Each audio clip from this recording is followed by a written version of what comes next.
எனக்கு மாப்பிள்ளை இப்படி வேணும்னு 40 கண்டிஷன் போட்டு பேசுதே பொண்ணு.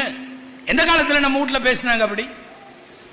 எனக்கு வரப்போற புருஷனை இந்த மாதிரி நீ பண்ணி கொடுன்னு சொல்லி எந்த வீட்டுல பேசினாங்க?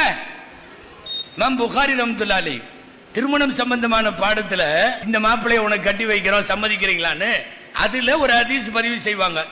இல்ல பிரபலமா தெரிஞ்ச ஹதீஸ் தான். என்னன்னா, கன்னி பெண்ணிடத்திலே கல்யாண அனுமதி கேட்கிற போது அவ வாயை திறந்து சொல்லணும்னு அவசியம் இல்லை, அமைதியா இருந்தா போதும். இதுக்கு தனியா தலைப்பு போடுறாங்க இமாம் புகாரி, இதுனுஹா சுமாத்துஹா, அந்த பெண் மௌனமாக இருப்பதே அனுமதியாகும். ஆனால் ஏற்கனவே வாழ்ந்து திருமணமாகி விதவையாகவோ விவாகரத்து பெற்றவளாகவோ இருந்தால் அந்த பெண்ணு வாயை திறந்து சொல்லணும், சரி நான் இந்த மாப்பிள்ளையை கல்யாணம் பண்ணிக்கிறேன்னு சொல்லணும்.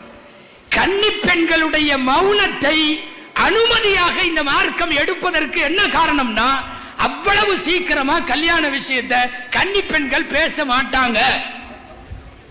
இதுதான் இஸ்லாமிய கான்செப்ட். இதுக்காக கொண்டு வந்தது அந்த ஹதீஸ்.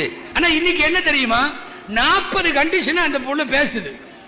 அவர் இப்படி இருக்கணும், அவர் அப்படி இருக்கணும். அந்த புள்ள சொல்றதையெல்லாம் பார்த்தா பெத்தெல்லாம் கொடுக்க முடியாது, செஞ்சுதான் கொடுக்கணும். ஆமாங்க, மாப்பிள்ளைக்கு போடுற கண்டிஷன் அதுக்கெல்லாம் தனியா ப்ரோக்ராம் இருக்கு தெரியுமில்ல, கல்யாண மாலை மாதிரி.